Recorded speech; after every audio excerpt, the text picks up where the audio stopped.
En español, Vanessa Bryant recuerda a Kobe. Okay. Now for my soulmate.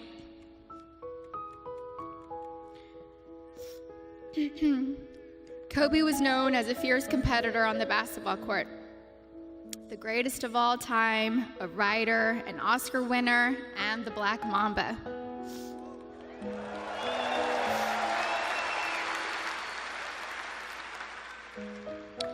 But to me, he was Kobe, my boo-boo, my baby-boo, my papi chulo. I was his Vibi, his principesa, his reina, his queen mamba, and his Visky, Maniski, Fabuliski. I couldn't see him as a celebrity, nor just an incredible basketball player. He was my sweet husband and the beautiful father of our children. He was mine. He was my everything. Kobe and I have been together since I was 17 and a half years old. I was his first girlfriend, his first love, his wife, his best friend, his confidant, and his protector. He was the most amazing husband. Kobe loved me more than I could ever express or put into words. He was the early bird, and I was the night owl. I was fire, and he was ice, and vice versa at times. We balanced each other out. He would do anything for me. I have no idea how I deserved a man that loved and wanted me more than Kobe. He was charismatic, a gentleman. He was loving, adoring, and romantic. He was truly the romantic one in our relationship and looked forward to Valentine's Day and our anniversaries every year. He planned special anniversary trips and a special traditional gift for every year of our marriage. He even handmade my most treasured gifts. He just thought outside the box and was so thoughtful, even while working hard to be the best athlete. He gifted me the actual notebook and the blue dress Rachel McAdams wore in the Notebook movie. When I asked him why he chose the blue dress, he said it was because it's a scene when Allie comes back to Noah. We had hoped to grow old together like the movie. We really had an amazing love story. We loved each other with our whole beings, two perfectly imperfect people, making a beautiful family and raising our sweet and amazing girls. A couple weeks before they passed, Kobe sent me a sweet text and mentioned how he wanted to spend time together. Just the two of us, without our kids, because I'm his best friend first. We never got the chance to do it. We were busy taking care of our girls and just doing our regular, everyday responsibilities. But I'm thankful I have that recent text. It means so much to me. Kobe wanted us to renew our vows. He wanted Natalia to take over his company, and he wanted to travel the world together. We had always talked about how we'd be the fun grandparents to our daughter's children. He would have been the coolest grandpa. Kobe was the MVP of Girl Dads, or MVD. He never left the toilet seat up. He always told the girls how beautiful and smart they are. He taught them how to be brave and how to keep pushing forward when things get tough. And when Kobe retired from the NBA, he took over dropping off and picking up our girls from school since I was at home pregnant with Bianca and just recently home nursing Capri. When Kobe was still playing, I used to show up an hour early to be the first in line to pick up Natalia and Gianna from school, and I told him he couldn't drop the ball once he took over. He was late one time, and we most definitely let him know that I was never late. So he showed up 1 hour and 20 minutes early after that. He always knew there was room for improvement and wanted to do better. He happily did carpool and enjoyed spending time in the car with our girls. He was a doting father, a father that was hands-on and present. He helped me bathe Bianca and Capri almost every night. He would sing them silly songs in the shower and continue making them laugh and smile as he lathered them in lotion and got them ready for bed. He had magic arms and could put Capri to sleep in only a few minutes. He said he had it down to a science, 8 times up and down our hallway. He loved taking Bianca to Fashion Island and watch her play in the koi pond area, and loved taking her to the park. Their most recent visit to the koi pond was the evening before he and Gigi passed. He shared a love of movies and the breakdown of films with Natalia.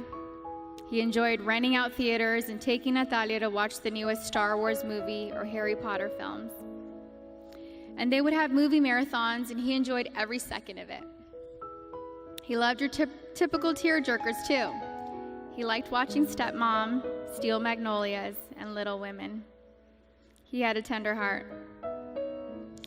Kobe somehow knew where I was at all times, specifically when I was late to his games. He would worry about me if I wasn't in my seat at the start of each game, and would ask security where I was at the first timeout of the first quarter. And my smart ass would tell him that he wasn't going to drop 81 points within the first 10 minutes of the game.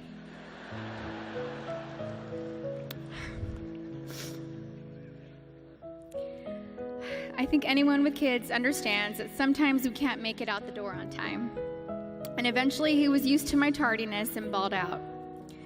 The fact that he could play on an intense professional level and still be concerned by making sure we made it to the game safely was just another example of how family came first to him. He loved being Gianna's basketball coach. He told me he wished he would have convinced Natalia to play basketball so that they could have spent even more time together. But he also wanted her to pursue her own passion. He watched Natalia play in a volleyball tournament on her birthday on January 19th. And he noticed how she's a very intelligent player. He was convinced she would have made a great point guard with her vision of the court.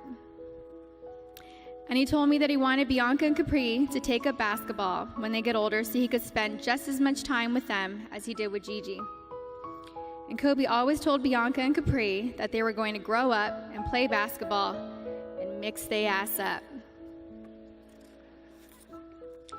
Now they won't have their daddy and sister here to teach them, and that is truly a loss I do not understand.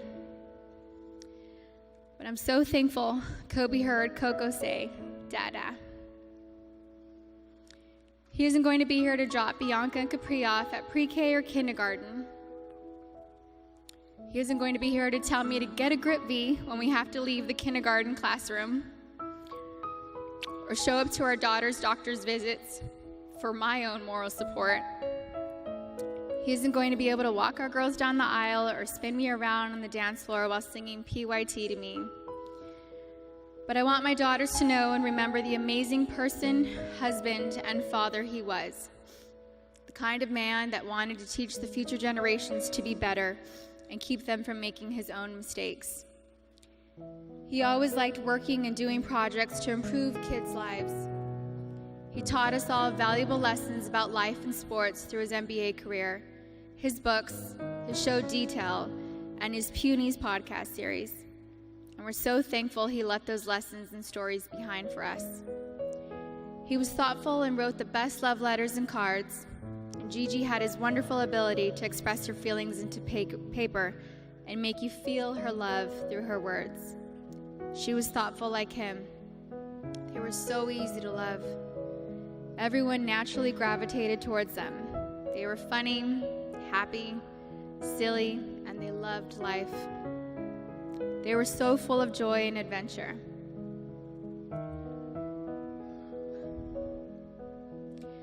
God knew they couldn't be on this earth without each other.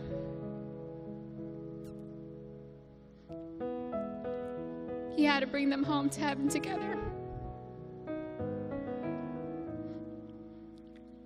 Babe, you take care of our Gigi. And I got Nani, Bibi, and Coco. We're still the best team. We love and miss you, Boo Boo and Gigi. May you both rest in peace and have fun in heaven until we meet again one day. We love you both and miss you forever and always. Mommy.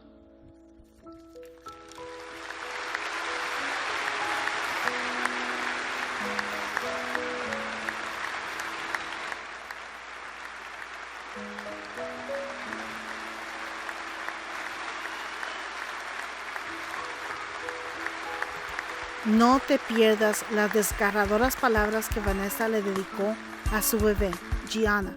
Haz clic en el link que aparece en la parte superior. Si te gustó, suscríbete, marca la campanita y show me love dándole like al video. Hasta la próxima, familia Lit. Suscríbete ya. Tu robotico te recomienda estos otros videos.